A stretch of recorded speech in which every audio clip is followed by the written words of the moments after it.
Hello दोस्तों, मैं दिनेश चौधरी आप सभी का स्वागत करता हूं एमपीपीएससी के इस जर्नी की अंतिम पड़ाव पर, जहां हम एमपीपीएससी प्रीलिम्स परीक्षा 2025 के लिए अपीयर होने वाले हैं।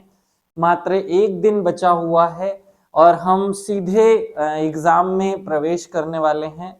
मैं आशा करता हूं आप सब लोग स्वस्थ होंगे, मस्त होंगे और मानसिक रूप से तैयार होंगे इस परीक्षा के लिए। कुछ छोटी छोटी सी बातों पर चर्चा करने के लिए एक छोटा सा वीडियो मैंने आप सभी के लिए बनाया है। चलिए मूल विषय पर चलते हैं। सबसे पहले भगवान श्री गणेश को याद करते हैं, श्री गणेशाय नमः बोलते हुए, और मेरे शिक्षक सुरेश पटेल सर को याद करते हुए मूल विषय पर आ जाते हैं। साथियों, आपने बहुत लंबे समय तक बहुत अलग अलग तरीके से मेहनत करते हुए, किसी ने लाइब्रेरी में, किसी ने रात को जाग कर, किसी ने कैसे और किसी ने कैसे बहुत मेहनत की है। ये जो 2 घंटे हमारे एग्जाम के हैं, जब अब एक दिन बचा हुआ है, इन 2 घंटे में आपको ये याद रखना है कि ये एग्जाम केवल फैक्ट्स की नहीं है। यहाँ पर सबसे महत्वपूर्ण चीज आपका धैर्य और उसके साथ आपका संतुलन कैसा है, इस बात की परीक्षा होनी है।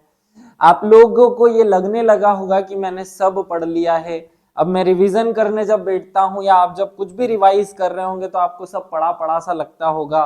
एक स्थिति ऐसी आती होगी कि इसको उठाकर फेंक दूं मैं रिवीजन की कॉपी किताब को, ये भी लगता होगा। थोड़ी देर बाद मूड ट्विस्ट करता होगा और ये लगता होगा कि यार मैंने तो कुछ पढ़ा ही नहीं है। एग्जाम के पेपर का एक खौफ आता होगा दिमाग में। फिर थोड़ी देर बाद वापस मूड ट्विस्ट करता होगा और कहता होगा कि नहीं, हमें सब आता है।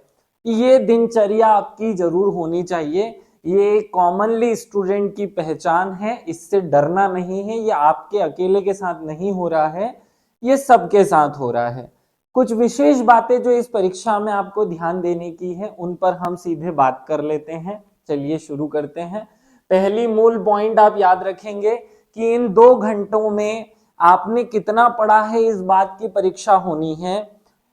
इसका रिजल्ट इस बात पर निर्धारित करेगा कि आप उस 2 घंटे में करके क्या आए। देखिए, आज तक आप 10-10 घंटे पढ़ रहे थे, आज तक आप 2 घंटे पढ़ रहे थे, आपने 50 टेस्ट लगाए, आपने टेस्ट नहीं लगाए, इन सब बातों का कोई अर्थ नहीं रह जाएगा 16 फरवरी के दिन।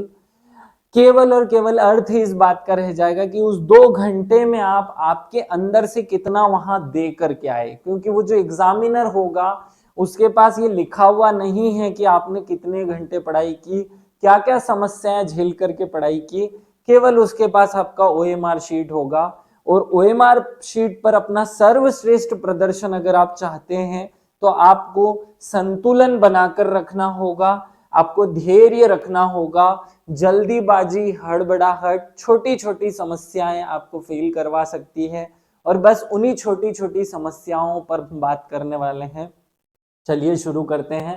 सबसे पहले एक जो मूल विषय जहां से हम गलती करना शुरू करते हैं वो है ओएमआर।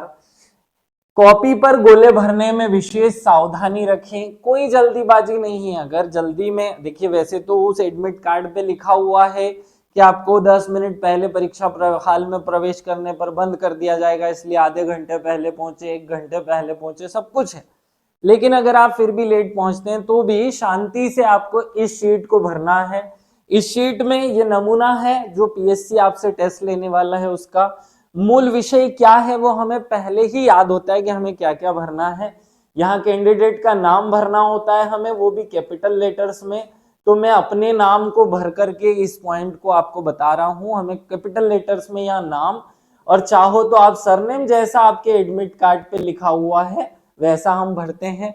क्वेश्चन बुकलेट नंबर जब आपके पास नहीं होता है तो आप कंफ्यूज नहीं होइए, ये छोड़ दीजिएगा, क्योंकि शुरुआत में हमारे पास क्वेश्चन बुकलेट नंबर नहीं होता है। वैसे रूल ये है कि पहले क्वेश्चन बुकलेट नंबर दिया जाता है, देन आपको ओएमआर शीट दी जाती है, तो वैसे ये होना चाहिए। लेकिन अगर आपके पास किसी टीचर ने नहीं दिया है तो आप उससे मांग सकते हैं। डेट ऑफ एग्जाम, ये एक ऐसा चीज है जिसको 80% बच्चे जो हैं, जो नादान टाइप की सी हरकत करते हैं, वो इस कारण से 80% बच्चे नादानी कर जाते हैं। एग्जाम में कभी भी डेट ऑफ बर्थ नहीं पूछा जाता। डेट ऑफ बर्थ का वो करेगा क्या, डेट ऑफ बर्थ आपको पूछा ही नहीं जा रहा है, आपसे पूछा जा रहा है आपके एग्जाम का डेट। एग्जाम का डेट क्यों पूछा जा रहा है? क्योंकि पीएससी बहुत सारे एग्जाम लेता है, तो आपकी डेट उससे जरूरी है कि वो पूछे। आपको यहाँ 16 फरवरी भरना है, इसमें कोई दिक्कत नहीं है सबको, और वह इस रूप में भरा जाएगा 16/02/25। इससे ज्यादा होशियारी इधर उधर कहीं भी नहीं करना है, जो मूल अंक है वही भरना है। रोल नंबर बहुत अच्छे से भरना, क्योंकि बाकी गलतियां माफ हो सकती है, ये गलती माफ नहीं हो सकती है। तो जो भी आपका रोल नंबर है, मैं मान लेता हूं कि आपका रोल नंबर 1 2 3 4 5 6 है, आप पहले यहाँ छोटा छोटा सा डॉट लगा लें और फिर इसको चेक कर लें कि भाई मैंने देखिए बहुत छोटा छोटा डॉट लगाया है, और फिर चेक कर लो कि क्या मैंने सारे गोले। तो इस तरीके से आप हाथ को 2 उंगलियों के सहारे को लेकर के इसे मैच करके सही से भर लो, और फिर आप इसे काला कर लो, फिर कोई समस्या नहीं होगी। देखिए यहाँ मुझे समझाने की जरूरत नहीं है, आप सब लोग बहुत समझदार हैं, लेकिन ये छोटी छोटी गलतियां हमारा पूरा एक साल खराब कर देती है, इसलिए मैं इन पर बात कर रहा हूं। इस तरीके से हमें सेट जो कि क्वेश्चन बुक लेट नंबर पर डला होगा, मान लीजिए आपका सेट ए है, तो उसे आराम से यहाँ भर दीजिए। हिंदी या इंग्लिश दो ही हो सकता है, तो यहाँ प्यार से हिंदी लिख दीजिए, इंग्लिश है तो इंग्लिश लिख दीजिए। एग्जाम में मोड ऑफ एग्जाम लैंग्वेज में आपको ज्यादा लोड लेने की जरूरत नहीं है, जिनका हिंदी है वो हिंदी भरेंगे, जिनका इंग्लिश है वो इंग्लिश भरेंगे। बस इतनी ही जानकारी इस शीट पर भरी जाती है, इससे एक भी ज्यादा नहीं। अगर मैं आखिरी के पेज की बात करूं, तो यहाँ signature of the centre superintendent लिखा हुआ है, यहाँ पर लिखा हुआ है सिग्नेचर ऑफ कैंडिडेट, मतलब हमें बीच वाले कॉलम में साइन करनी है, तो यहाँ हम लोग साइन करेंगे। आखिरी वाले में टीचर साइन करेंगे, पहले वाले में सेंटर की सील लगाई जाती है। ये बहुत सिंपल सी बातें होती हैं जो हमें याद रखनी है, और इसकी पहले से हमें प्रैक्टिस है, इसमें कुछ भी नया नहीं है। यहाँ कोई गलती ना हो तो हम आगे बढ़ पाएंगे, अगर यहाँ कोई गलती हो गई तो फिर तो आगे बढ़ने का सवाल ही नहीं उठता। आगे चलते हैं, मैं मानता हूं कि आप लोग इस प्रकार की गलती नहीं करेंगे। अब हम आ जाते हैं एग्जाम पेपर सॉल्व करने पर। तो जब आप एग्जाम पेपर सॉल्व करते हैं तो एक बड़ा प्रश्न, ब्रह्म प्रश्न होता है कि क्या मैं पहले 100 के 100 प्रश्न पढ़ लूं फिर काले गोले कर लूं, क्या मैं एक एक प्रश्न पढ़ूं और फिर काले गोले करूं। तो इन दोनों ही बातों से परे हट करके हमें मध्यम मार्ग अपनाना है। आप लोग इन दोनों ही पैटर्न पर ना चलें, ये मेरी विशेष सलाह है कि 100 क्वेश्चन पहले सॉल्व कर लेने पर काले गोले ना करना, या एक एक क्वेश्चन करते हुए काले गोले करना, ये दोनों ही पद्धतियां गलत है। ना तो आपको इस तरीके से काम करना है ना इस तरीके से, हमें मध्यम मार्ग अपनाना है। और मध्यम मार्ग किस तरीके का अपनाता है? देखिए हमारा जो एग्जाम का पेपर होता है वो इस तरीके का होता है, जहां एक पेपर पर 6 प्रश्न होते हैं। इन 6 प्रश्नों को आप एक बार में हल कर लीजिए, देख लीजिए, और फिर आप अपनी ओएमआर शीट पर आ जाइए, और यहाँ इस तरीके से उंगलियां रख करके कि अगर हमने वहां पेपर में देखा 1 का 1 या 1 का ए, तो यहाँ देखो 1 का 1 पहले छोटा सा निशान लगाओ, 2 का बी छोटा सा निशान, 3 का ए छोटा सा निशान, 4 का बी, इस तरीके से पहले छोटा सा निशान लगकर उसको क्रॉस वेरीफाई कर लें। क्योंकि एक प्रश्न का भी गलत लगा दिया ना, अगर हमने 42 का ए लगाना है और 42 का बी लगा देते हैं, तो आपने अपना एक प्रश्न नहीं 2 प्रश्न गलत कर लिए हैं, 2 नंबर अपन ने कम करवा लिए हैं, जो बहुत गलत बात है। और इससे भी फर्क नहीं पड़ता 1-2 नंबर से, लेकिन ये 1-2 नंबर आपका पूरा मोरल डाउन कर देंगे और पूरी परीक्षा खराब कर देंगे। तो ये गलती हमारे जैसी, हमें इस तरीके की गलती नहीं करनी है। तो हमारे एक पेपर में, एक प्रश्न पत्र में जितने क्वेश्चन हैं, एक पन्ने में जितने प्रश्न हैं, हम उनको सबको एक साथ सॉल्व कर लें और फिर एक साथ उनका आंसर कर लें। अब आपका प्रश्न हो सकता है कि सर इस पेपर पे तो हमें कहीं निशान नहीं लगाने हैं। देखो भाई, हो सकता है कि मैंने पहला प्रश्न पढ़ा, इमिटेशन गेम किसका मूल नाम था, और ये मुझे नहीं आता, तो मैं इसे छोड़ूंगा। तो जब मैं इसे छोड़ूंगा, तो मैं यहाँ जब छोड़ता हूं तो मैं इस पर एक गोले का निशान बना सकता हूं। ये तो कोई प्रतीक चिन्ह है ही नहीं, तो इसमें कोई समस्या होनी भी नहीं चाहिए। कोशिश करनी है कि इस तरीके का कोई भी हमें चित्र वित्र चिन्ह विन्ह ना लगाएं, लेकिन अगर हम चाहते हैं तो कुछ प्रश्नों पर लगा लेने से भी कोई समस्या होगी नहीं। अगर आपको पता चल गया कि इसका आंसर जो है वो एलन ट्यूरिंग टेस्ट है, तो आप इसके पीछे बहुत छोटा, बहुत ही छोटा, जो केवल आप समझ सकते हो उस तरीके का बहुत छोटा सा चिन्ह यहाँ लगा दें, जिससे आपको पता रहे कि इसका मैंने आंसर ये किया है। अगर आपने इस क्वेश्चन को छोड़ा है कि मैं फिर से इसको दूसरे राउंड में करूंगा, तो हमने इसके ऊपर गोला लगा देना है।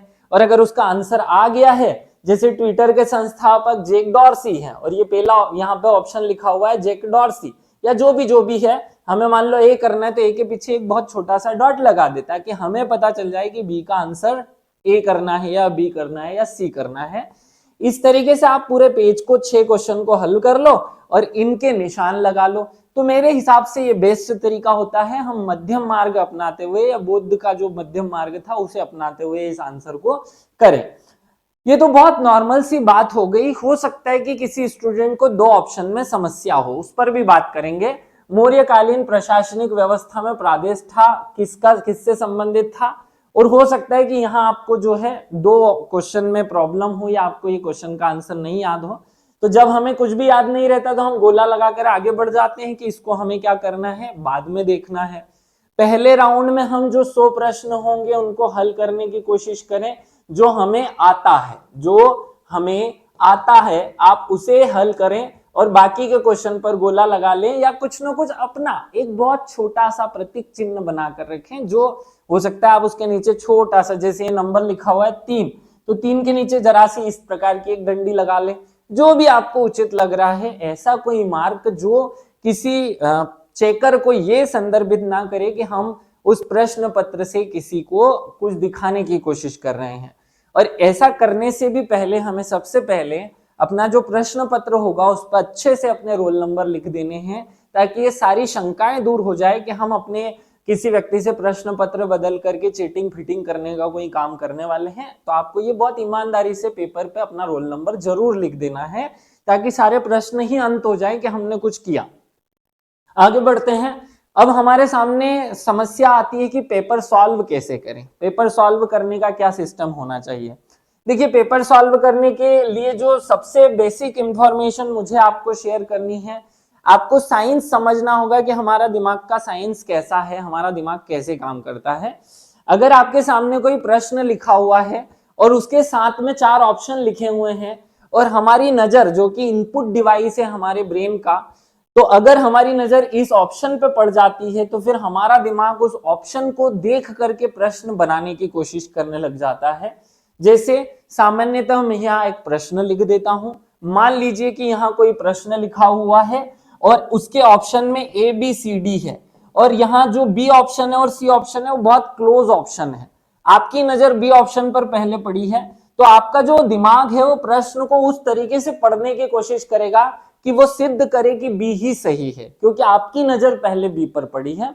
हमारे दिमाग का काम करने का तरीका ही इस तरीके का है कि हमारे दिमाग में जो इनपुट पहले जाता है वो उस तरीके से काम करना शुरू कर देता है। तो मान लीजिए कि यहाँ क्वेश्चन है, जो कल मैंने समझाते हुए बच्चों को कहा था कि मानव शरीर में कितनी हड्डियां, मानव शरीर में कितनी हड्डियां होती हैं, कितनी हड्डियां होती है, ये एक प्रश्न है। और इसमें यहां शुरू में लिखा मानव शरीर में कितनी, और यहां लिखा हुआ है बाल्यावस्था, और ऑप्शन में है 300, दूसरा ऑप्शन है 206, तीसरा ऑप्शन है 305 और चौथा ऑप्शन है 250। अब हमारा दिमाग अगर गलती से नजर पहले डाल देता है 206 पर, तो वो उस आंसर के हिसाब से प्रश्न को रीड करने की कोशिश करता है। उस आंसर के हिसाब से हमें यह समझाता है कि प्रश्न पूछा जा रहा है कि मानव शरीर में कितनी हड्डियां हैं। ये जो शब्द है बाल्यावस्था, ये वो रीड ही नहीं करता, इसका उसे अर्थ ही समझ नहीं आता और वो चुपचाप आंसर करता है बी, जो कि गलत आंसर है, क्योंकि बाल्य अवस्था में मनुष्य के शरीर में 300 हड्डियां होती हैं। तो इस क्वेश्चन का हमको लगेगा कि हमने सही लगाया है, लेकिन असली में यह प्रश्न हमने गलत कर दिया है। और यही समस्या होती है जब यहाँ लिखा होता है। मैं एक और प्रश्न आपके सामने लिख देता हूं। अगर मान लीजिए यहाँ प्रश्न लिखा हुआ है कि भारत के सीएजी कौन नहीं रहे हैं, तो और अब यहाँ 4 ऑप्शन है और उन 4 ऑप्शन में दूसरा ऑप्शन वो है जो कि इस बार सीएजी हैं। 2 नाम ऐसे हैं जो आपने जीवन में कभी सुने भी नहीं थे, लेकिन वो सीएजी रहे हैं, और ए ऑप्शन में वो व्यक्ति हैं जो सीएजी नहीं रहे हैं। लेकिन हमारा ध्यान, जब हमारा दिमाग जब एग्जाम में प्रेशर बहुत होता है स्टूडेंट के ऊपर, वो बहुत घबराया हुआ सा रहता है। अगर गलती से हमारा ध्यान सबसे पहले यहाँ चले जाता है तो फिर हमारा दिमाग उस प्रश्न को इस तरीके से पढ़ने की कोशिश करता है कि प्रश्न जैसे यूं पूछा जा रहा हो कि वर्तमान में सीएजी कौन है, तो वर्तमान में जब सीएजी की बात की जाती है तो फिर हम उसको सही मान करके आंसर लगा देते हैं, जबकि वास्तविकता यह होती है कि ये ऑप्शन में जो क्वेश्चन दिया हुआ है ये तो उल्टा पूछा था, उसने नहीं पूछा था। और ये बहुत बड़ी समस्या है जहां बच्चे एग्जाम में 2 या 3 प्रश्न में नहीं पढ़ते हैं और एग्जाम का 2-3 नंबर का लॉस करके आते हैं। तो ये आपकी प्रॉब्लम कब सॉल्व हो सकती है? जब आप इन चारों ऑप्शन को हमारे पास उपलब्ध किसी न किसी डिवाइस, जैसे हमारे पास एडमिट कार्ड होता है, तो मान लीजिए कि आपका एडमिट कार्ड है तो उससे आप इस क्वेश्चन के 4 ऑप्शंस को ढक दीजिए और फिर आप अपनी कहानी को शुरू कीजिए। यही मैं समझाना चाहता हूं कि पेपर सॉल्व करने का जो बेस्ट तरीका माना जाता है वो बिना ऑप्शन देखे क्वेश्चन को पढ़ना होता है। आपको दिमाग के साइंस को समझना है और पहली स्टेप जो क्वेश्चन के आंसर को सॉल्व करने की होती है, मैं 4 स्टेप पर बातें करूंगा, जिसमें पहली स्टेप है, क्या स्टेप है कि हमें जिन भी क्वेश्चंस में आप जो आते हैं आपको उनको आंसर कर लेना है। लेकिन सबसे पहली जो मूल बात है कि आपको बिना ऑप्शन देखे क्वेश्चन को पढ़ना है। ऑप्शन देखने के बाद हमारा दिमाग दूसरे तरीके से काम करता है, ऑप्शन बिना देखे हमारा दिमाग जो शुद्ध रूप से काम करता है। तो देखिए जो 100 प्रश्न एग्जाम में होंगे, मैं ये मान करके चलता हूं कि इसमें से 70 प्रश्न ही आपको आते होंगे, आपको आगे के प्रश्न नहीं आते होंगे। तो उन 30 प्रश्नों का क्या करना है वो अगली स्टेप में देखेंगे। इन 70 प्रश्नों में से हमारे मतलब आते हुए में से हमारे 2-3 गलत ना हो जाए, इसलिए जरूरी है कि हम क्वेश्चन को ही पढ़ें, उसके ऑप्शन को ना पढ़ें। ऑप्शन को बिना पढ़े हमें आंसर करना है।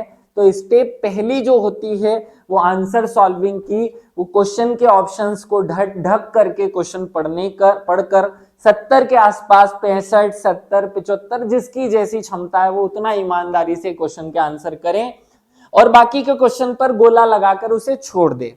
तब हम प्रवेश कर जाते हैं दूसरी स्टेप में। दूसरी स्टेप में जिन प्रश्नों फिर जिन क्वेश्चंस को छोड़ दिया था उन पर आना है और जहां 2 ऑप्शन, फिर उनके ऑप्शंस को पढ़ना है, फिर ऑप्शन देख करके क्वेश्चन को आंसर करने की कोशिश करनी है, ताकि हम समझ पाए कि भैया हो सकता है कि हम उस समय मेमोराइज नहीं कर पा रहे हो, याद नहीं कर पा रहे हो। उस समय आपको हो सकता है कि एक दुविधा जन्म ले कि 4 ऑप्शन में से 2 ऑप्शन आपको सही लगे और 2 ऑप्शन ऐसे हो। तो मान लीजिए कि पहली स्टेप में हमारे 70 प्रश्न जो हैं वो हमने सही कर लिए थे, अब आंसर सही है या नहीं वो अलग बात है। और 30 प्रश्न में से अब दूसरे राउंड में, सेकेंड राउंड में जब हम गए तो सेकेंड राउंड में हमें 10 प्रश्न ऐसे थे जो शुद्ध रूप से आंसर देख करके आ गए, 20 अभी भी बच गए हैं। तो ये जो 20 प्रश्न बचे इनके लिए हम तीसरी स्टेप को फॉलो करें, जल्दीबाजी करने की कोई जरूरत नहीं है, बहुत टाइम होता है हमारे पास एग्जाम में। तीसरी स्टेप में आपको यूज करना है इलिमिनेशन प्रोसेस। इलिमिनेशन प्रोसेस का मतलब क्या होता है भाई, जब हमें कोई प्रश्न दिया होता है, मान लीजिए आपका क्वेश्चन जो है वो दिया है, उसके 4 ऑप्शन है A B C D और हमें 4 ऑप्शन में से आंसर नहीं पता, तब हम आंसर के जो ऑप्शंस हैं उनको देखते हैं। मान लीजिए कि एग्जाम में क्वेश्चन पूछा गया है कि संविधान सभा का गठन कब हुआ, हमें यहां पूछा है, या चलो थोड़ा कठिन लेते हैं, हमें पूछा है क्रिप्स मिशन भारत कब आया था। तो क्रिप्स मिशन जो है वो क्रिप्स मिशन कब आया ये हमें नहीं पता। ऑप्शन है 1942, 1946, 1945 और 1948। अब आप क्या करने की कोशिश करेंगे, आप लोग इसमें से इलिमिनेट करने की कोशिश करेंगे कि भाई 47 में से तो देश आजादी हो गया था, ये तो ऑप्शन हो ही नहीं सकता। फिर हमें 45 में कि यहाँ तो शिमला समझौता हुआ था, ये तो हो ही नहीं सकता। फिर यहाँ पर कैबिनेट मिशन आया था, ये तो हो ही नहीं सकता। इस तरीके से अब देखिए मैं सही बात नहीं कर रहा, मतलब आपके एक दिमाग में कॉन्सेप्ट क्रिएट करने की कोशिश कर रहा हूं कि अगर इस टाइप का क्वेश्चन आएगा तो हम उनमें से क्वेश्चन के आंसर ढूंढने के बजाय ऑप्शन को हटाने की कोशिश करेंगे। इसे कहते हैं इलिमिनेशन प्रोसेस। मान लीजिए कि आपने 100 नंबर के 100 क्वेश्चन किए, जिसमें से पहले राउंड में हमारा फर्स्ट राउंड में 70 आ गया, दूसरे राउंड में हमने 10 और कर लिए, तीसरे राउंड में इस प्रोसेस से हमने 5 कर लिए। अब चौथे राउंड के लिए जो प्योर तुक्का मार प्रश्न है उनमें हमारे बच जाते हैं 15 क्वेश्चन। अब देखिए यहां हम उस स्थिति की बात कर रहे हैं जब आपको बिल्कुल नहीं आता ना, तो आप इलिमिनेशन से, मतलब वो प्रश्न हमारा पड़ा हुआ ही नहीं है, तो जब ऐसी स्थिति बनती है तो हम चौथी स्टेप में प्रवेश करते हैं और फिर हम आ जाते हैं चौथी स्टेप, ऐसे प्रश्न जो हमें बिल्कुल भी याद नहीं है। मैं बता रहा हूं, ऐसे प्रश्न जो हमें थोड़े बहुत याद हैं या याद जिनमें आधा दूधा पड़ा पड़ाया है, उनको हमें 3 स्टेप्स में सॉल्व करना है। चौथा, ये तुक्का मार प्रश्न होंगे, तुक्का लगाने की पिक्चर होगी यहाँ पर पूरी तरह। और अब हम तुक्का लगाने के लिए क्या बात करने वाले हैं उस पर चलते हैं। देखिए हो सकता है कि YouTube पर आपको बहुत सारे टीचरों ने, बहुत सारे यूट्यूबर्स ने, मैं टीचर तो उन्हें कह नहीं सकता क्योंकि वो टीचर होते ही नहीं है, टीचर तुक्के की बात नहीं करता, लेकिन फिर भी अगर आपने किसी यूट्यूबर का ऐसा कोई वीडियो देखा हो जो कह रहा हो कि एक ऐसा निंजा होता है और ये निंजा एक टेक्निक लाता है जिसके माध्यम से हम कुछ क्वेश्चंस को सही सही लगा सकते हैं, तो मेरा हाथ जोड़कर विनम्र निवेदन है कि जब 3 स्टेप्स हो जाएं तब ही आप इस चौथी निंजा टेक्निक, 3 स्टेप तक तो आपको इस प्रोसेस पर ध्यान भी नहीं देना है, चौथी स्टेप में ही हम निंजा फिंजा की बात करेंगे। और निंजा फिंजा कुछ नहीं होता, निंजा का उपयोग हम केवल रीजनिंग में कर सकते हैं, मतलब जहां हमें मैथ्स का कैलकुलेशन होता है या जहां हमें रीजनिंग की बात करनी होती है, तो रीजनिंग और मैथ्स में ये निंजा पिंजा 5, 10, 15, 20% काम आता भी है।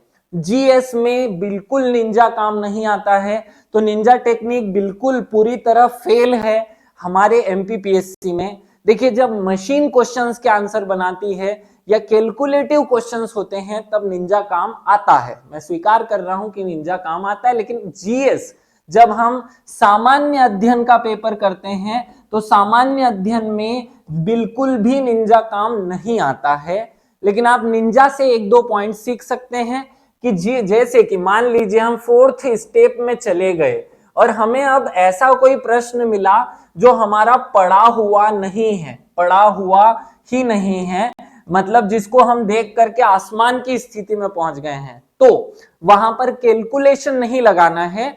हम क्या करते हैं, जैसे कल मैंने आप लोगों को समझाया था कि मान लीजिए क्वेश्चन पूछा है कि ब्रह्म समाज, चलो ब्रह्म समाज सबको याद रहता है, आर्य समाज की स्थापना किसने की, कब हुई, आर्य समाज की स्थापना कब हुई, ये प्रश्न हमसे क्वेश्चन के रूप में पूछा है और अब हमें नहीं याद है। 4 ऑप्शन दे रखे हैं उसने, 4 ऑप्शन में उसने एक ऑप्शन दे रखा है 1828, एक ऑप्शन दे रखा है 1814, एक ऑप्शन दे रखा है 1825 और एक ऑप्शन दे रखा है 1827। अब हम ऐसी स्थिति में तुक्का मारने के लिए जनरली जो गणित यूज करते हैं वो ये है कि भाई आर्य समाज की स्थापना राजा राम मोहन राय ने की या किसी भी फलाने जी ने की, हम ऐसा दिमाग में सोचते हैं कि उसने की, और उसी ने एक फलानी और संस्था की स्थापना की और फलानी और संस्था की स्थापना जो है वो इस साल में की गई, तो इस साल में की गई इसलिए ये तो ऑप्शन होगा नहीं, और ये इससे बहुत दूर पड़ता है इसलिए इसको भी आंसर नहीं करना है, तो इसके बहुत पास वाले को आंसर कर लो, और हम इस तरीके का एक गणित जो कि बिना फालतू का गणित होता है उसे बिठा देते हैं। देखिए भाई, जब तुक्का मारने की बात होती है तो तुक्का प्योरली तुक्का होता है, उसमें कोई गणित लगाना नहीं होता है। हाँ, लेकिन तुक्के में एक प्रकार का गणित लगाया जा सकता है। तुक्का जब होता है तो हमें ऐसी चीजों का ध्यान रख लेना है, जैसे इनमें से कोई नहीं, इनमें से कोई नहीं, अगर ये ऑप्शन दिया हुआ है और हमें आंसर नहीं पता, हमें उस क्वेश्चन का आंसर पड़ा हुआ ही नहीं है, तो हमें 2 बातें सोचने की जरूरत है कि क्या उसके जो क्वेश्चन है या जो प्रश्न है वो ऐसा है कि जिसमें ऑप्शन बनाने में सामने वाले को तकलीफ आती होगी, तो अगर तकलीफ आती होगी तो उसने चौथा ऑप्शन डाल देता है वो इनमें से कोई नहीं। जैसे हम अब जब आप लोगों का टेस्ट लेते हैं और हम ऐसा कोई सड़ा पीड़ा प्रश्न बना देते हैं गलती से जिसके हमें आंसर्स नहीं सूझते कि ए में क्या लिखूं, बी में क्या लिखूं, सी में क्या लिखूं, तो डी में हम जानबूझकर इनमें से कोई लिखते हैं, इनमें आपको चुपचाप छोड़ देना है। लेकिन अगर आपको लगे कि यार ये तो बहुत कॉमन प्रश्न है और यहाँ इनमें से कोई नहीं तो ऑप्शन डालना ही नहीं था, तो ऐसे हमेशा ऑप्शंस में इनमें से कोई नहीं ही एग्जाम का आंसर होता है। तो आपको ऐसे समय तुक्का मारना है, इनमें से कोई नहीं। एक स्थिति और होती है उपरोक्त सभी। उपरोक्त सभी कब यूज किया जाता है? देखिए, जब हम बहुत कॉमन प्रश्न बनाते हैं, जब हम टीचर्स जब बहुत कॉमन प्रश्न बनाते हैं और हम चाहते हैं कि यार या जो कॉमन प्रश्न है उसके आंसर 2-3 हो सकते हैं। जैसे पर्यावरण प्रदूषण का मैंने क्वेश्चन बनाया कि पर्यावरण प्रदूषण के लिए उत्तरदायी कौन सी गैसें हैं, और यहां मुझे खुद को डाउट है कि यार ऐसा ना हो जाए कि मैं खुद डाउट में हूं कि मैंने ए ऑप्शन में जो डाला है तो वो पर्यावरण प्रदूषण के लिए जिम्मेदार हो, बी ऑप्शन में जो डाला है वो भी हो सकता है पर्यावरण प्रदूषण के लिए किसी इनडायरेक्ट या आड़े टेढ़े तरीके से हो। तो चौथे ऑप्शन में मैं अपने बचाव के लिए डालता हूं उपरोक्त सभी, और ऐसे समय पर हमेशा उपरोक्त सभी आंसर सही होता है। बस ये 2 चीजों का आपको ध्यान रखना है, इनमें से कोई नहीं और उपरोक्त सभी। इसके अलावा कोई निंजा पिंजा लगाना मत कि 24 है तो 25 कर दूं, 25 है तो 26 कर दूं। ऐसे निंजा पिंजा कभी काम नहीं आते हैं। बिल्कुल कैलकुलेशन पीएससी में नहीं चलता। 13 साल का बहुत अच्छा एक्सपीरियंस है पीएससी का। प्री बहुत बार निकाली है, मेंस निकाली, इंटरव्यू निकाला और एक पोस्ट पे हूं, बहुत टाइम से पढ़ा रहा हूं। इस एक्सपीरियंस से साफ साफ कह सकता हूं कि निंजा जो है, ये जो निंजा भाई है, ये हमारे इस पीएससी में बिल्कुल काम में नहीं आते हैं। उपरोक्त सभी इनमें से कोई नहीं, इन 2 स्थितियों को छोड़कर। उपरोक्त सभी में भी 80% चांस नहीं है कि आपका सही होगा, लेकिन फिर भी 50% चांस बन जाते हैं, इसलिए हमने इस पॉइंट को आपको सलाह दी है। नहीं तो मैं तो ये भी सलाह देने से बचता हूं। एक बड़ी समस्या, जब एग्जाम पेपर हमारे सामने आता है तो हो सकता है कि एग्जाम पेपर को कुछ लोगों की टीचर्स ने सिखा करके भेजा हो कि 1 से खोलना, 2 से खोलना, किसी ने कहा 10वें पेज से खोल देना या 5वें पेज से शुरू करना, क्योंकि पहले नंबर से गड़बड़ आती है, पहले क्वेश्चन नंबर पे टफ क्वेश्चन डाले जाते हैं। और ये बात सही भी है। एग्जामिनर कोशिश करता है, क्योंकि हमारे एग्जाम में 4 सेट होते हैं, A, B, C, D, और हमें एग्जाम में अपने संतुलन को बनाए रखने की भी परीक्षा देनी होती है। इसलिए पेपर हमेशा इस तरीके से डिजाइन किया जाता है कि शुरुआत के 1-2 प्रश्न, जरूरी नहीं हर सेट में, कुछ सेट में कोशिश की जाती है कि शुरुआत के 1-2 प्रश्न टफ हो। और कभी कभी तो ये भी होता है कि शुरुआत के 5-6 प्रश्न लगातार ऐसे होते हैं जहां हमें हाथ जोड़ने पड़ते कि देवता ये लाया कहां से है तू प्रश्न ढूंढकर, हमें नहीं आते। लेकिन ऐसी बात या ऐसी स्थिति में हमें ये याद रखना है कि बेटा एग्जाम का कट ऑफ 85 कभी भी नहीं जाता है।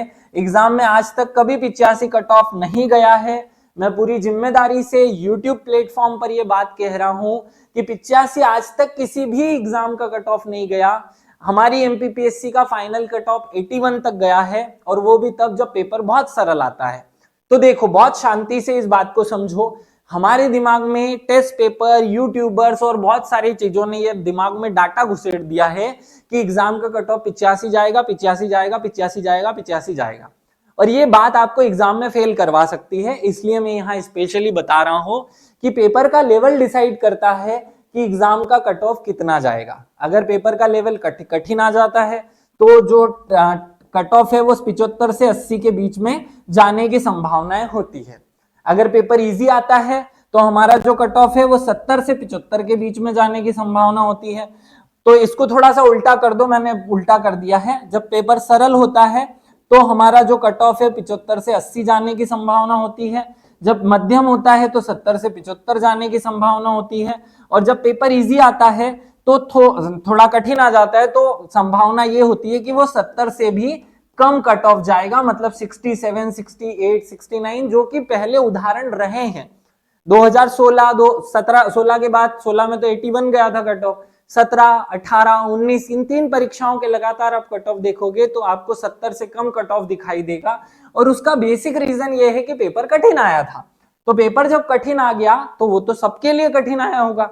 अब ऐसी स्थिति में मान लीजिए आपने पेपर खोला और धनाधन पहला, दूसरा, तीसरा, चौथा, 5वां प्रश्न आपको नहीं आते हैं, 6 नहीं आते हैं, 7वां नहीं आता है, तो घबराना नहीं है। अपने आप को ये समझाना है कि ये पेपर कठिन है, मुझे केवल 70 लाने हैं। जो पहले मैं सोच करके आया था कि मैं 85 लाऊंगा, वो केवल 70 में कन्वर्ट हो चुके हैं। और अब धैर्य, शांति और बहुत साहस से इस पेपर को 2-4 पेज चाहो तो छोड़ दो, चाहो तो छोड़ दो, चाहो तो मत छोड़ो, कंटिन्यू करो, कोई प्रॉब्लम नहीं। इस पेपर का कट ऑफ बहुत कम जाएगा, इसलिए लोड लेने की जरूरत नहीं है। इस पेपर में भी आप अपना मूल प्रदर्शन करो, हिलडुल करके, डर, धमक और घबराहट में फिर वही गलतियां करके आ जाओगे और 3 प्रश्न, 4 प्रश्न, 1 प्रश्न, 2 प्रश्न आप नहीं पढ़ने की गलती से, क्वेश्चन का डब्बा गलत भर देने, काला गोला गलत भर देने की वजह से या कुछ ना कुछ कारण से गलत कर दोगे और ये समस्या हमारे जीवन में एक और साल को खराब कर देगी। तो अपने दिमाग में ये जो इमेज है कि 85 जाता है, 85 जाता है, इसको हटाओ। नहीं जाता है 85 भैया, कट ऑफ केवल 70 जाता है और आपको 70 के हिसाब से पेपर में अपीयर होना है। हाँ, मैं कोशिश करूंगा कि मैं 95 ला करके सेफ हो जाऊं और मैं पहले ही दिन से रात को आकर मेंस की तैयारी करना शुरू कर दूं।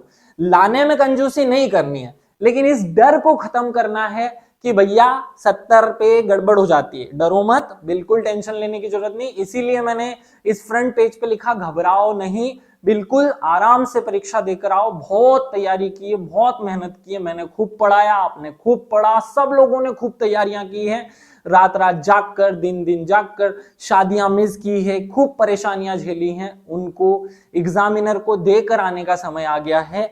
चलिए, बहुत सारी बातें हुई, आगे बढ़ जाता हूं। नेक्स्ट पॉइंट, ये एग्जाम्स के कट ऑफ रहे हैं जो हमें पता है। तुक्का मारना है या नहीं? तो तुक्का ऑब्वियसली मारना है, नेगेटिव मार्किंग नहीं है तो तुक्का मारना है, लेकिन तुक्का मारने का बेस्ट तरीका तुक्का ही मारो। वहां निंजा को यूज मत करो, वहां गणित कैलकुलेशन मत लगाओ, सिंपल सा ये करके आ जाओ। अब एग्जाम पेपर में जो 4 ऑप्शन होते हैं उन पर नजर मत डालो, समझा चुका हूं। अगर पेपर में हमें आंसर नहीं आता है तो फिर, अगर आंसर नहीं आता है तो फिर ऑप्शन देखने हैं, नहीं तो कोशिश करनी है कि बिना ऑप्शन देखे ही हम उसको सॉल्व करें। इलिमिनेशन प्रोसेस का उपयोग करें, बहुत आसान सी बात है। आखिरी मूल विषय पर आते हैं। देखो, एडमिट कार्ड में बहुत सारी बातें लिखी हुई है, जैसे काले बॉल पॉइंट पेन का ही यूज करना है, घड़ी देखकर, हमें ये नहीं लिखा है लेकिन मैं बता रहा हूं कि भैया आधे घंटे, 15-20 मिनट में घड़ी देखते रहना कि कितने प्रश्न कितनी देर में हल किए हैं, और काले गोले हर 10-5 मिनट में लगाते रहना, आखिरी के हिसाब से भरोसे मत बैठ जाना, ठीक है। फिर चप्पल जूते बाहर उतारने हैं, बेल्ट यूज नहीं करना है। उसमें जो बातें लिखी है वे खुद पढ़ने की कोशिश कीजिएगा, मैं बता दूंगा तो हो सकता है मैं आधी बताऊं, और बहुत सारे यूट्यूबर ऐसा करते हैं, बहुत सारी ऐसी बातें बता देते हैं। मैं चाहता हूं कि मेरे स्टूडेंट एक बार एडमिट कार्ड के पीछे के पन्ने को 2 मिनट लेकर के पढ़ लें, ताकि उनके दिमाग के सारे जाले टूट जाएं। आखिरी बात पे आते हैं कि ये जो लास्ट दिन बचा हुआ है, आज जब हम बात कर रहे हैं तो 14 फरवरी की रात है, 15 और फिर 16 को सुबह हमें पेपर देना है। खाने पीने का विशेष ध्यान रखें, पानी बहुत ज्यादा पिएं, अच्छे से पिएं, नींद प्रॉपर लें, सारी बातें आप सबको पता है, बहुत मैच्योर स्टूडेंट हैं आप, डीएसपी या डीसी बनने वाले हैं, तो ऐसी स्थिति में मैं ऐसी बातें बताने की आशा नहीं रखता। लेकिन इस लास्ट दिन हमें क्या पढ़ना है, तो ये दिमाग से हटा दो कि हमें पूरा सिलेबस रिवीजन करना है। कुछ खास 20-30 पॉइंट होते हैं जो हम लास्ट दिन कर सकते हैं। याद रहे, पूरा कंटेंट पढ़ने की जरूरत नहीं होती है। अब केवल कुछ खास विषय जो कि हमें पता है कि ये एग्जाम में आता है, केवल उन्हीं का रिवीजन करना है। रिवीजन करने वाले ये स्पेशल टॉपिक मैं आपको टेलीग्राम के माध्यम से आज ही उपलब्ध करा दूंगा 14 तारीख को। आप बस उन्हें ही पढ़ लें लास्ट दिन, घबराहट में ये भी पढ़ लूं वो भी पढ़ लूं, पन्ने खूब सारे पलटाने की कोशिश मत करना। साइकोलॉजिकली जब हम खूब सारे पन्ने पलटाते हैं तो मन में एक डर पैदा होता है और वो डर आपको फील करा सकता है। चलिए, बहुत सारी बातें हुई, इससे ज्यादा बातें करूंगा तो हो सकता है कि आपका ज्यादा टाइम ले लूं। आप अपना रिवीजन करिए, प्रॉपर व्यवस्थित ढंग से करिए। जय हिंद, जय भारत। सभी को अग्रिम शुभकामना। मेरी आशा है, मैं इच्छा है, मैं भगवान से प्रार्थना करता हूं कि जो भी व्यक्ति इस वीडियो को देख रहा है उसका सिलेक्शन हो, हम मेंस की तैयारी अच्छी खूब धूमधाम से करें, अच्छे से पढ़ें। सभी को शुभकामनाएं, सभी को बेस्ट ऑफ लक। जय हिंद, जय भारत, भारत माता की जय।